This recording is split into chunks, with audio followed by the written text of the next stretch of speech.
This week on Inside Boulder News, the disposable bag fee takes effect, Journey of Hope teams up with Boulder's Expand program, and downtown Boulder hosts the Pearl Street Mile. Welcome to Inside Boulder News. I'm Natalie Wood. Boulder shoppers are now paying 10 cents for every plastic or paper bag used at the grocery store checkouts.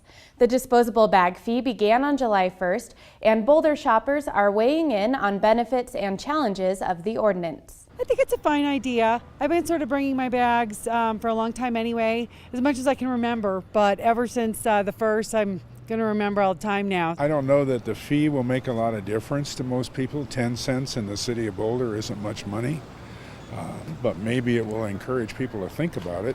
I've been bringing my own bags for years, partly because what do you do with thousands of plastic bags at your house? I love it. I think it's great. I'm so happy that I live in a town where they would actually do that they're so committed to the environment that they would charge if we didn't bring our own bags. The city has been giving away free reusable bags at various locations around town. We are pre-spending some of the fee money we'll get in over the next few years on buying reusable bags for the community. And we are giving them away all summer to the whole community at different giveaways that are all listed on our website. Proceeds from the bag fee will be used to offset the impact of disposable bags in the Boulder area. The city has distributed around 40,000 reusable bags to the community. Members of Pi Kappa Phi are biking across America for a cause, but not without breaking in Boulder.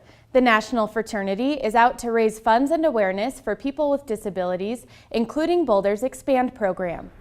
It's a long ride, but these fraternity brothers are on a mission. We're biking from Seattle, Washington to Washington, D.C. to raise money and awareness for people who are living with disabilities. And we're stopping and doing friendship visits and dispersing grant money along the way. One of the stops for the Journey of Hope cyclists was East Boulder Community Center, where they got to see the Denver Harlequin quad rugby players in action. We're here to do an event with a quad rugby team to learn more about people with disabilities. So we've included the kids camp to educate them as well about the importance of sports and people with disabilities. Boulder's Expand program hosted the clinic, and local athletes talked about their experiences living with disabilities. I met Denver Harlequins, their rugby team, originally when I was at Craig Hospital doing rehab for a spinal cord injury. I broke my neck mountain biking, and so I went to Craig Hospital, which is one of the top rehab facilities in the world, which happens to be right here in Denver. So I went there, and the Harlequin rugby team used to practice there. And so I started seeing them on a weekly basis practicing, and they kind of pulled me aside and said, hey, you were an athlete before your injury.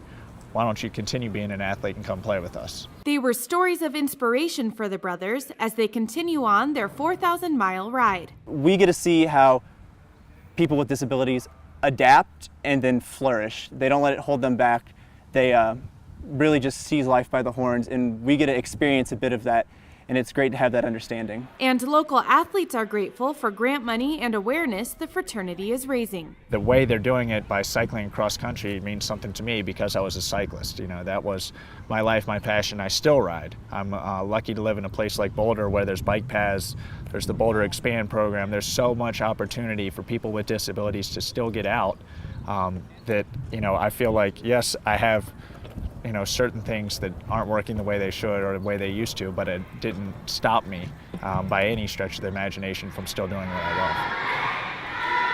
love. It's wonderful to see that they're helping promote the awareness and help people understand that life isn't over after disability and that there's still grants out there to get these expensive pieces of equipment to get you out doing stuff. There's still programs that have scholarships and grants and everything that, you know, if you have the drive to get off the couch and do something, chances are you can. And it's thanks to stuff like this. I go to an event and then I realize that they are just like me. They can do everything that I can. I want to spread that message to everyone who has the opportunity to hear it. To learn more about the Journey of Hope and to donate, visit pushamerica.org. 4th of July celebrations may be over, but Boulder's still celebrating summertime. The Downtown Boulder Race Series is hosting the Pearl Street Mile on Wednesday. It's a fun event for runners and the whole family. The Pearl Street Mile is a great local running event. It's obviously a mile long. We also have a kids half-mile race. It's just a great opportunity for runners from from all over to come down and experience downtown in a nice low-key running environment and have a good time. I think it's a unique experience. We closed down the streets downtown, so to allow runners to come and actually run through downtown Boulder, I think provides a great unique experience and a different way to have fun downtown. I think the course, it might take people past some shops and restaurants that they don't normally see because it kind of goes off the beaten path and on adjacent streets along the mall. We've also added a downtown business wave this year, so it's going to really allow the downtown businesses to form teams and pit some good competition against each other. Bands on the Bricks happens every Wednesday night down in the mall, so immediately following the Pearl Street Mile, that 80s band is going to be playing at Bands on the Bricks, so that'll be a fun way for runners to kind of unwind after the race. Visit downtownboulderraces.com to register for the Pearl Street Mile and to find out more about the summer race series. Thanks for watching Inside Boulder News. Stay in touch with us on Facebook and Twitter by submitting news tips and questions. You can also sign up to receive video updates right in your inbox. Just go to boulderchannel8.com and click on subscribe.